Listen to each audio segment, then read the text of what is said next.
مولانا فضل الرحمان کو ڈیزل چور مشہور کر دیا. اگر ڈیزل چوری انہوں نے کیا ہے تو آپ عدالت میں کیس کیوں نہیں کرتے ان کے خلاف؟ ایک آدمی بھی کیس کرنے کے لیے تیار نہیں ہے. اس کا مطلب ہے کہ جھوٹ بولتے ہو. ڈیزل میں یہ بھی بتا دوں، میں نہیں کہہ رہا کہ مولانا فضل الرحمان کو ووٹ دیں، نہ میں یہ کہہ رہا ہوں کہ میں نے ان کو ووٹ دیا ہے. میں نے کس کو دیا، کس کو دوں گا یا کس کو دینا چاہیے تو میں بتاؤں گا ہی نہیں. لیکن ڈیزل چوری کا الزام لگانے سے پہلے یہ سوچ لو کہ کل قیامت کے دن تمہیں اس کا حساب، بولو بھائی، دینا پڑے گا. سمجھ رہے ہو؟ یہ نہیں کہ ان السمع والبصر والفؤاد کل اولئک کان عنہ مسئولا. اللہ کہتے ہیں تم جو کچھ بول رہے ہو، سن رہے ہو، دیکھ رہے ہو، کل قیامت کے دن تم کو اس کا حساب دینا پڑے گا.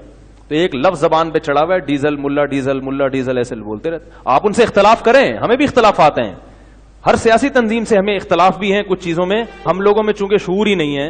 آپ مخالفت کریں لیکن اس کی کوئی بیس مضبوط ہونی چاہیے. آپ جمعیت علماء اسلام کی مخالفت کریں، مولانا فضل الرحمان کی 100 دفعہ مخالفت کریں، مضبوط بیس ہونی چاہیے اس کی. آپ اگر پی ٹی آئی کی مخالفت کرتے ہیں، بیس اس کی خام ایک ہوائی نعرہ نہ لگا دیں کہ فلانے کا ایجنٹ، کوئی ثبوت نہیں ہے.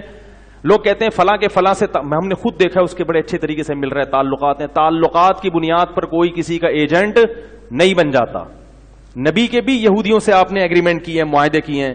مسلمانوں کا بھی ابھی چائنا سے تعلقات ہیں مسلمانوں کے. تو کیا مسلمان ایتھیسٹ بن گئے؟ چائنا والے تو ایتھیسٹ ہوتے ہیں. تعلقات کسی بھی بیس پہ کسی سے ہوتے ہیں. تو اس لیے جتنی بات ہے اتنی رکھنی چاہیے. سیاسی تبصرے لوگ ایک دوسرے کے خلاف بہت خطرناک الزامات لگاتے ہیں. اور دوسری بات، کسی کی ذاتیات پہ نہ جائیں. ویڈیو کے نیچے سبسکرائب کے بٹن پہ کلک کریں، بیل کے آئیکن پہ کلک کیجئے تاکہ ہر نئی ویڈیو کی نوٹیفیکیشن آپ کو مل جائے.